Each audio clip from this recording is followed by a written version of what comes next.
LinkedIn News.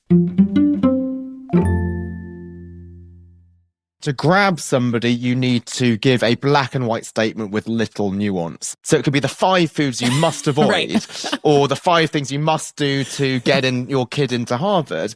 And even if these things are extremely situation specific, it worked for some people but not others, that nuance is not going to be something which is as arresting. So we reduce the complexity of bringing up a child or getting a job or developing a habit or training for a marathon into something which is really blunt and very simplistic.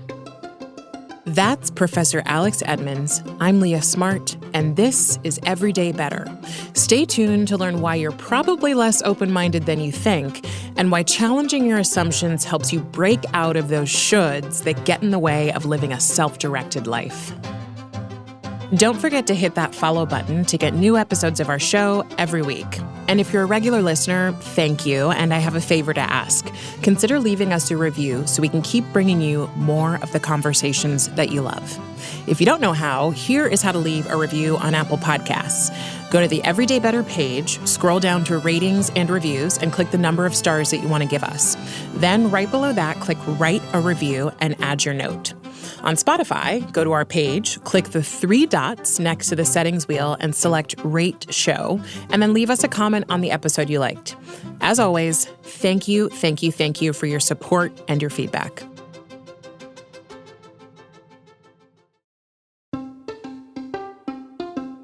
Hey everyone, from LinkedIn News, I'm Leah Smart, and this is Everyday Better, a personal development show where every week I sit down with some of the world's brightest minds and bravest hearts who use science and story to share strategies for how we can flourish individually, in relationship to others, and to the world around us. A few months back, I got stuck on a question.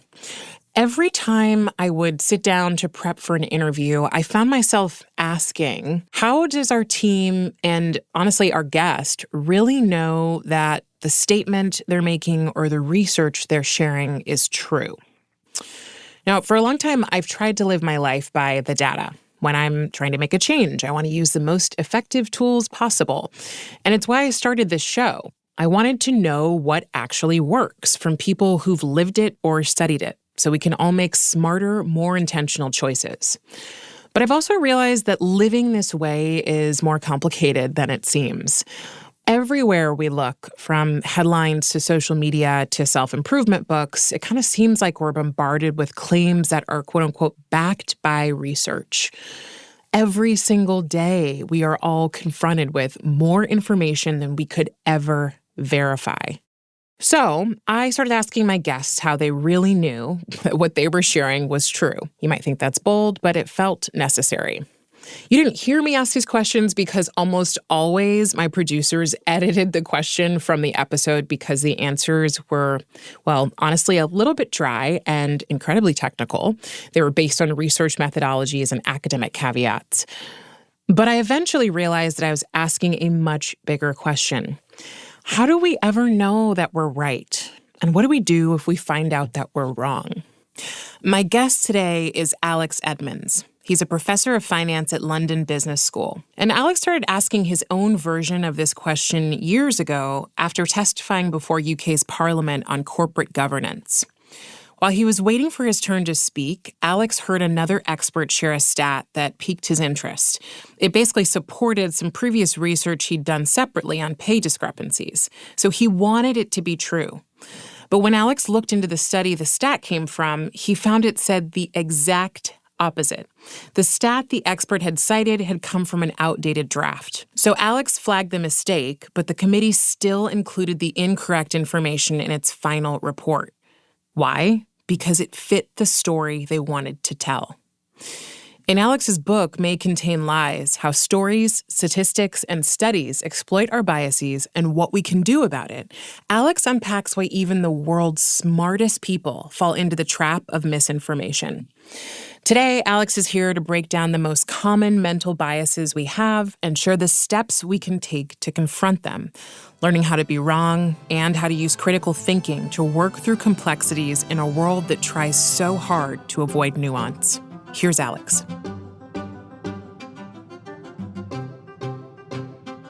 My day job is as a finance professor, so my job is to produce research. But unusually for a professor, I really like to share the insights with the outside world. So I like to talk with executives, investors, policymakers, the media.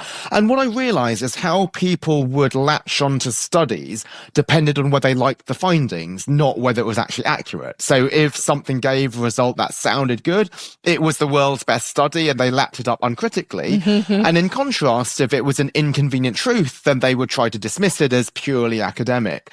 So why I wanted to write the book is to highlight how our biases can cause us to misinterpret information. What we're looking at is its appeal, not its accuracy. Yeah.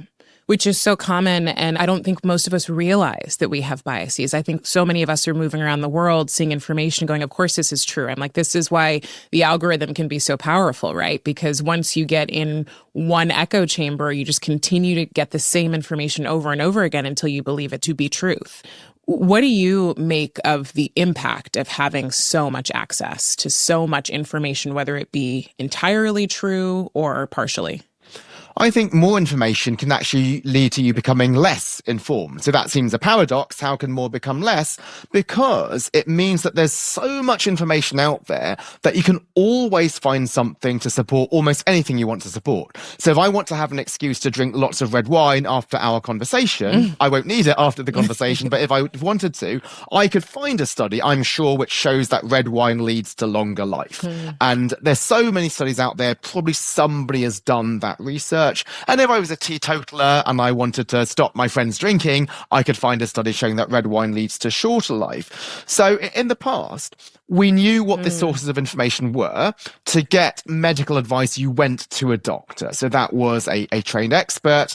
If you wanted to look up something factual, you'd go down to the library and you'd read an encyclopedia, and only certain people were qualified to write into the encyclopedia.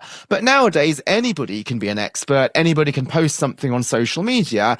And if it seems something which is appealing and attractive, that can go viral, even if it's not based on information.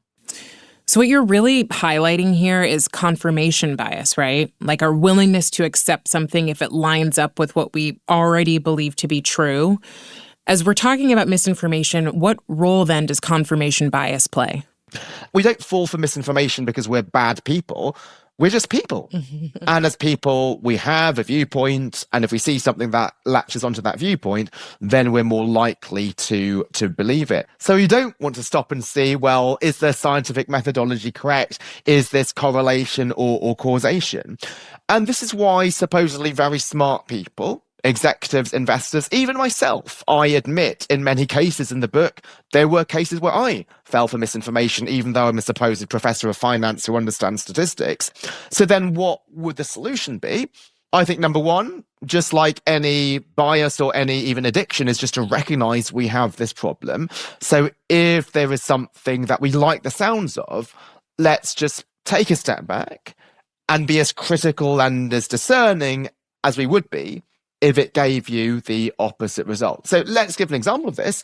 A lot of my work is on sustainability, on how if companies are good for society, then it will lead to better outcomes for the company. So if I saw a study which claimed that sustainability pays off, I would love to start tweeting it and sharing it and putting it on LinkedIn and sharing it with all my followers. If I imagine the opposite, let's say the study had found that sustainability led to worse performance, what would I do? I would try and attack it. I'd say, well, maybe the study was only for a few companies for a few years, or maybe the measure of sustainability was dodgy.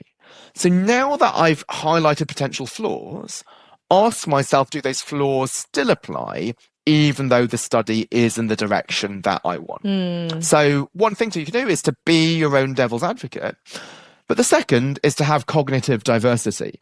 Now, diversity is obviously something we believe to be important, but it's often reduced to demographic diversity, which is certainly an important starting point, but that sometimes reduces the totality and the complexity of a person to just their gender and ethnicity. Those things do lead to different lived experiences and they do lead to different opinions, but there may be other things which can lead to that. You could be a white male who grew up in a different country because your parents were expats. And so the whole idea of cognitive diversity, if there's other people with different beliefs than you, then they might be discerning about something that you might be willing to accept. Yeah. I mean, listening to you say that, it's so clear why that diversity is important, but seeking that out is a lot harder than it sounds. Yeah, it is very difficult. And I think it's something that we would not do unless we're absolutely intentional about it. So, one example was in the Brexit referendum in 2016. This is when the UK was voting whether to leave the European Union. And I was a strong Remainer. I wanted the UK to remain. And all of my friends did as well. And all the bubble that I lived in and I worked in were all Remainers. And then one day I went to a talk by a Brexiter. Now, I would love to tell you, Leah, that I did this because I'm really open-minded and I deliberately wanted to hear the other side, but I would be spreading misinformation. That wasn't the case. It was a college reunion and they had an alumni event where they had this speaker. And I thought, okay, this speaker was speaking on Brexit. He must be a Remainer like me because he went to the same college as me. And he was discussing, no, actually, we should leave the European Union. And to date, this is still the most eye-opening talk that I've heard. I didn't end up agreeing with all of his points, but I could at least see that they were logically argued. And so when the vote was for Brexit, many Remainers were saying, oh, let's have a revote, let's sort of overturn the result. I was more willing to accept it as a democratic outcome, even though I didn't vote in that way, because I had seen there was another side to this. Yeah, right. And so if we're not willing to listen and we already are showing up with our own bias that something is not going to be logical, then we're very unlikely to take in that information. There's a term that we use when I used to do work in organizational development and psychology called truth spotting, where, you know, you're not looking for why this is 100% wrong, but you're looking for how this might be 1% right. And it does shift you if you're willing to do it, because even though you may not fully agree, you can look at it with a perspective that says, okay, I could be open to potentially understanding how someone may see something different than I do. And I think, I mean, personally, I think we are missing that in a lot of ways in our world today. I want to move a little bit to an example you shared in the book about the Atkins diet and black and white thinking. Can you talk a little bit about how that leads us astray? Absolutely. So why do I even get into black and white thinking to begin with, and what is it? So before I've talked about confirmation bias. So that's the idea that we have a strong viewpoint, we latch onto stuff that agrees with that viewpoint. But you might think, well, confirmation only applies to topics about which we have a pre-existing view. You might say for many things, I don't have a pre-existing view, I'm really open-minded. But the danger of black and white thinking is that even if you don't have a pre-existing view, you are likely to think that something is either always good or always bad. We view the world in binary terms. And so this was why the Atkins diet became so popular. So the Atkins diet was about carbohydrates. Now, there's other main macros. There's fat. Most people believe fat is bad. It's called it because it makes you fat. Protein is good. It builds muscle. But carbs, most people might be quite agnostic about carbs. We don't know whether it's good or bad. So the Atkins diet exploited black and white thinking by painting it as almost always bad. It says, eat as few carbs as possible. And note, carbs, not just simple carbs, and complex carbs are okay. It just put all carbs within the same bucket. That was one example of black and white and binary thinking. The other example is rather than saying, well, carbs are fine as long as they are 30 to 50% of your daily calories, it said, no, just have as few carbs as possible. That was black and white by saying any amount of carbs is to be avoided. So this played into our biases of seeing things as always good and always bad. And it was easy to implement. So I can decide whether to eat something by looking at the carb label on the nutrition information. I don't need to break down, is this complex or simple carbs? I don't need to tot up, have I reached 30% so far today? I would just avoid it. So to pen a bestseller, Atkins did not need to be right. He just needed to be extreme. And that is what playing into black and white thinking does. That's so interesting. And it's making me think about what it was like to be pregnant. I mean, I recently gave birth to my first child. And when you're pregnant, it seems like almost immediately you start hearing and learning about the different things that you must do and must not do. And everything feels really black and white. So for example, people immediately say, well, you can't have coffee anymore, any caffeine. It's zero caffeine. You can't have any sushi. at all, 0. You can't have any deli meats at all, 0.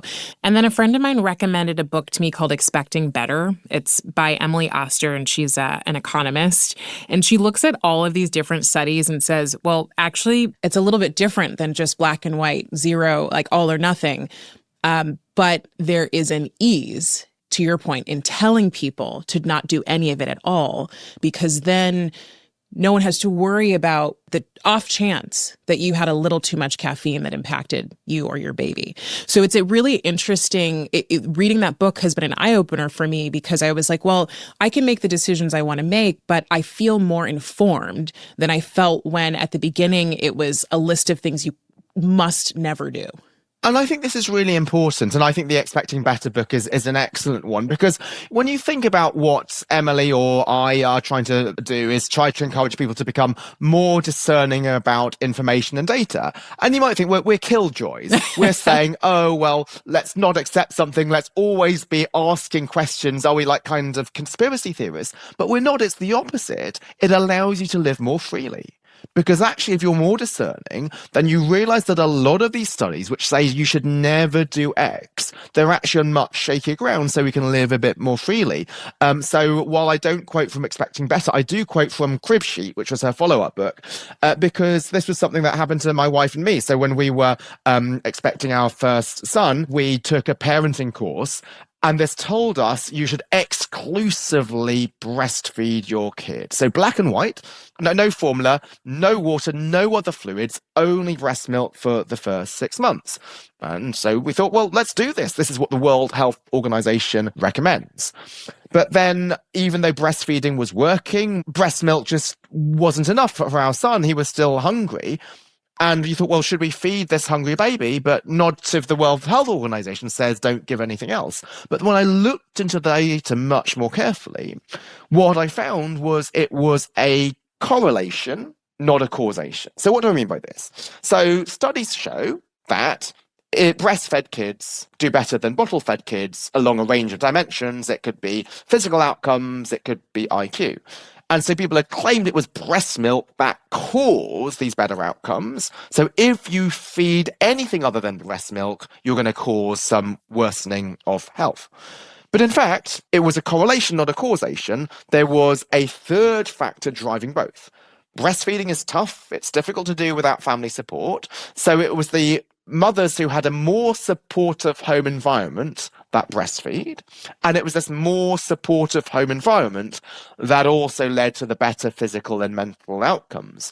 And I think the message that you are a bad mother if you are not exclusively breastfeeding your baby is very damaging. It can lead to really exhausted mothers. Their partners might be willing to help out and bottle feed, and the mother thinks that I cannot do this because the evidence suggests I'm going to be harming my child. There will be many mothers who either cannot or choose to bottle feed, and we should be empowering those mothers as well, not guilt-tripping them. Yes, this extra layer of kind of shame and the thing that you're doing wrong with your baby is so unnecessary. There are so many things tied into the context of how much freedom you have, how much support you have, the type of privilege that you have, the type of time that you have. I think we have to talk more about the context of things, particularly when we talk about how often we use social media to compare ourselves with other people who are doing things that we go, oh, I'm supposed to be doing that, right? So social media wants to grab you, and to grab somebody, you need to give a black and white statement with little nuance. So it wants to seem like these are the things that you must do, and therefore you're going to drop your coffee cup and read this article. So it could be the 5 foods you must avoid, or the 5 things you must do to get your kid into Harvard. And even if these things are extremely situation specific, it worked for some people but not others, that nuance is not going to be something which is as arresting. So we reduce the complexity of bringing up a child or getting a job or developing a habit or losing weight or training for a marathon into something which is really blunt and very simplistic. Right. As I was thinking about this with my team and we were talking about misinformation or partial information, one of the things that came up for me is, in my field, there are lots of scientific references, but there are also lots of like kind of half scientific references to strategies or tactics or tips that can work when it comes to building habits, reaching your potential, accomplishing a goal. They may not all be fully backed and, peer reviewed when it comes to the strategy, tactic, or the approach, but sometimes they help.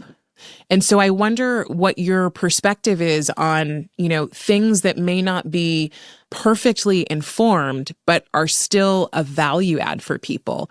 Yeah, I think it's a really good question because we don't want to be pedantic and let perfect be the enemy of the good, because it shouldn't be that unless something is peer-reviewed in the top flight medical journal, we should completely dismiss it. There are certain things where the science might be emerging and there could be some suggestive evidence that something works that hasn't been definitively proven beyond reasonable doubt, and we want to learn from that.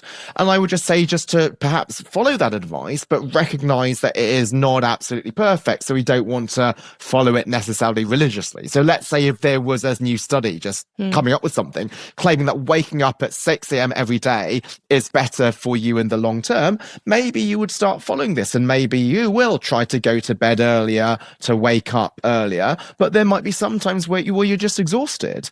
And if you realize, well, this is suggestive evidence backed by some suggestive data, then I can actually sleep in a couple of days and not feel guilty if I think just that my body will need this extra rest. So I think what data should lead to us is that data should not tell us how to live, but data should inform us about the trade-offs and the consequences of our actions. So if the data shows that maybe 5 units of alcohol per week is less good for your health than 0, but the health consequences are small, I might still be willing to have 5 units of alcohol per week. Mm-hmm. Somebody else could look at the same thing and say, my only goal is health and choose to be completely teetotal. And also, the problem with these studies is these studies only look at one objective. So is breast milk or bottle feeding better to improve your IQ? What is the best way to lose weight? But we don't just have one objective in life. And for other people to tell us how to live, I think that assumes that their goal is the same as ours. Mm-hmm. And instead, what I want is the information about the trade-offs and the consequences of my actions. And then for me, given the different objectives that I have for my life, this will lead me down the path that I want to do. And then I should not condemn somebody else for making a different decision. Got it. Which is really powerful. So it's like everything else. It's not a binary thing. It's like there's so many inputs to how you make decisions. Coming up, Alex shares practical tips for how we can confront our biases. He also tells me about how to avoid groupthink, something anyone who works with other people needs to hear. We'll be right back in just a few moments.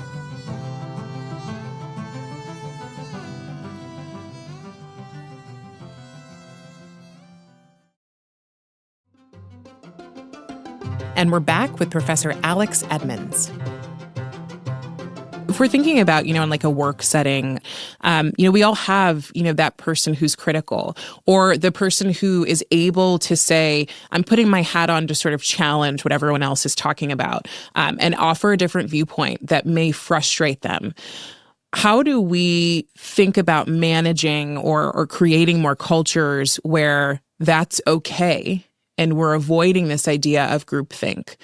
Because to be that person who's the challenger can sometimes feel like, gosh, I'm annoying. Like I'm the one in the group who frustrates everybody.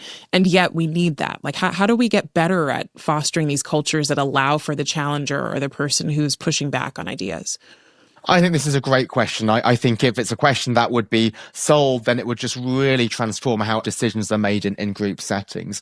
So what might help this? I think number one is just to set the culture as being something where you encourage different viewpoints. So I started my career at Morgan Stanley in investment banking. I was right at the bottom. I was a junior analyst. And what you're led to believe is that as a junior person, you should just toe the line. You should just do the work that you're told. Don't ask any questions, don't make any suggestions. But in my first review, 6 months in, it said, notably for a first-year analyst, Alex has the courage to express his own views, which is to be encouraged. And this said far more about the organisation than it did about me, because this meant that the organisation was one that did enjoy and appreciate different viewpoints. So I had been led to believe that I should just toe the line and accept everything. But what they told me actually corrected this misperception that I have. And often we have these incorrect perceptions of organisations or people. This boss might be said to be somebody who's very harsh. But in fact, if you were to say, no, I do genuinely appreciate different viewpoints, this is important. Maybe you are in a board meeting and you're the chair of the meeting and somebody expresses a different viewpoint. They say, I don't think we should go ahead. And this is discussed and taken seriously. You still go ahead. Then what do you do as the chair of the meeting? Well, if you were to go to that person and say, I know this must have taken some courage for you to express these viewpoints. I want to know that we really value this. And even though we still went ahead with the decision, we will take into account all your concerns when we execute it. Because if you didn't do that, the person might think I had to spend a lot of political capital expressing my concerns. I probably annoyed some people. I delayed the meeting by half an hour, and it didn't make a difference anyway. So the next time I have concerns, I am going to just keep them to myself. Right. But I just gave suggestions for how the organisation can encourage dissent. But I'd also like to offer a suggestion to the dissenter, him or herself, is actually nearly all the time that I've dissented myself, it has been received more positively than I would have feared, as long as it's done in the constructive way. So I was actually in a board meeting yesterday where there was something where many people were quite uneasy about. People were sort of beating around the bush and not really saying it explicitly. And then one board member said, I'm feeling quite uncomfortable here. That then sparked me to raise my concern, which sparked other people. But had she not been brave enough to have come up with that more explicit but constructively expressed concern, then maybe the rest of us might not have followed suit. And so in the end, there was actually no stigma to her from expressing this, because there were other people who also shared the view, but it needed one person to light the first spark, and I'm really grateful that she did. That takes me back to school, even grade school and university, where you're sitting in the classroom and the teacher says something or the professor says something and everyone's silent. And then they say, oh, does everybody get this? Nobody raises their hand. And then you leave the class and everyone's like, did you get it? And we're like, no. And so, I mean, how many times has that happened? It's like countless times where, then on the other side, seeing someone brave enough to raise their hand and say, actually, this doesn't make sense to me. And most people don't for fear of looking stupid. And then you realize that actually everybody else has the question, or many other people have other questions about things that don't make sense to them. And so that leads to this waterfall of people being more vulnerable and then actually getting the information they need. I think this is really important, and this is something really incumbent upon me to bear in mind when I teach, being a professor. So what I try to do in my very first class is I say I encourage all questions at any point in time. If you don't understand something, it is probably my fault for not having explained it clearly enough. Now, I'm not always going to get it right. And if I know that I am teaching a particularly difficult topic, I will try to remind the students of what I said right at the start. This is something where I'm even more open to questions, because I know this is something that some of you might be struggling with. So, Alex, how do we get better at finding the truth? I think you have a few different steps that you talk about, but what are some key things we can do? I think the first is to recognize our own biases. And by our, I absolutely mean me, myself. And so to realize that we are people, we have biases. So can we take some active steps to try to address them?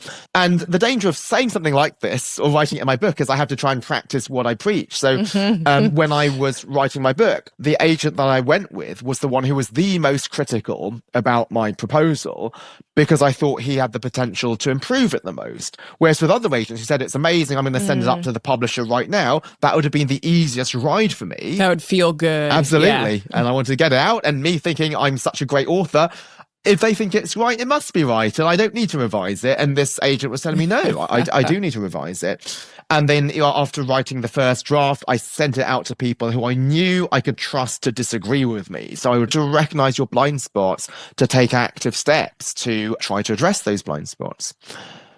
I think another step is to just be questioning about what you see. And by questioning, I don't mean being a cynic or being a conspiracy theorist, but just to be discerning. So just like we teach our kids, don't accept sweets from strangers or don't get into a car from somebody you don't know, that is not teaching them to be cynical, but just teaching them to be rationally and reasonably questioning. I think this is something we should apply ourselves. For me, when something's presented to me, I will think about, is this something that I can truly believe? What is the evidence behind it?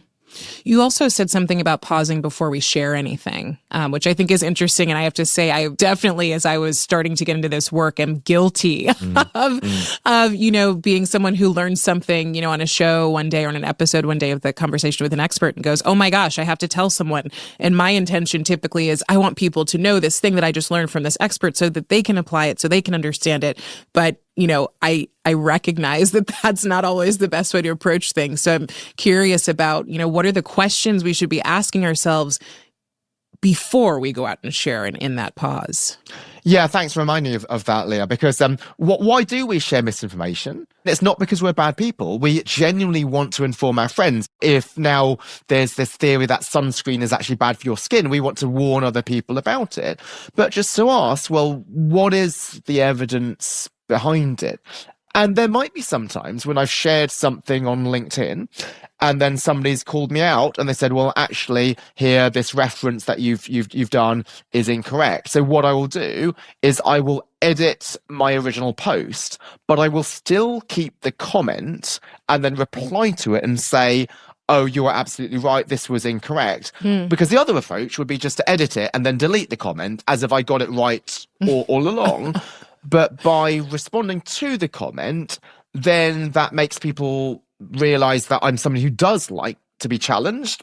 So the next time somebody sees maybe there's an inaccuracy in my post, they don't think, oh, if I respond in the comment, Alex is going to flame me. I have seen people on LinkedIn where if there's a negative comment, then you just get a personal attack against you. I hope that I can bring the opposite message. If somebody spots something wrong, then I'll just thank them for it and just make an amendment. Well, and that builds a lot of trust in you as an expert, which is kind of it's the non-natural way to think about expertise. We think that if you have expertise, you're never wrong. And so, if you are wrong as the expert, then you feel like, oh my gosh, maybe my credibility is being challenged. Where in reality, it's like, of course you have expertise, but again, we're human, we're imperfect, and things change or we miss things. And so in order to continue to maintain a level of expertise and trust, it's really valuable to be able to say, oops, got that wrong. Let me actually leave this here, which I think is honestly commendable. I know it's just on LinkedIn, but it's like the fact that you're willing to do that shows that you're willing to be wrong in order to get to the truth. And I think that might be the mark of true expertise, to be sufficiently secure about your knowledge on a topic that you're willing to hear different viewpoints. Whereas why might it be sometimes that you just don't want to read the other view because you deep down know that your own knowledge is fragile, that you're worried that you'll see something that will contradict your viewpoint because your actual viewpoint is based on shakier ground. So I do think it is important for experts to try to read the other side. Again, I could disagree with 90% of what they say, but maybe there's 10% which leads me to be more informed than before I started reading the article or listening to that talk. And Alex, I mean, I know you're saying that we shouldn't become complete and total skeptics, but what I think you're inviting is a healthy amount of skepticism for people, a healthy amount of critical thinking that perhaps we're not used to doing. That does require a little bit more of our time. But I wonder what you really believe happens when we do use this healthy amount of skepticism, especially in this age of so much information and misinformation. I think we become more well-rounded individuals. We're willing to see both sides of tricky topics. We realize that things are not black and white. I think for us, this also allows us to live more freely. It may be that you are 7 months pregnant and you can enjoy 1 cup of coffee or a little bit of sushi, and you do this without any guilt. And that can probably lead to better outcomes for your baby because then you're able to be more relaxed as an expecting mother. I also think it encourages other people to then share dissent in different viewpoints, because if you're known as somebody who's balanced and nuanced rather than just extreme and one-sided, I think that empowers other people that you interact with, be this in your organization or be on LinkedIn, to be willing to share different perspectives with you. And I think if we all do that individually, then as a society, can society become less polarized because we'll be more willing to hear the other side. I think this will be really good for wider society. Oh, completely agree. Okay, I'm going to have you complete these 3 statements for me, Alex, and I'm going to switch them up a little bit. Better informed people are. More discerning. Better informed work is. One that considers different viewpoints, in particular those that you disagree with. And a better informed world has. Freedom to express different viewpoints and appreciation for the other side. Alex, thank you so much. This was incredible. I learned a lot. So thank you for sharing your expertise. And also thank you for being an example of someone who is an expert and also willing to be wrong. Thank you so much. Really enjoyed this. We could have gone on for longer and longer, but yeah. I know. Yeah.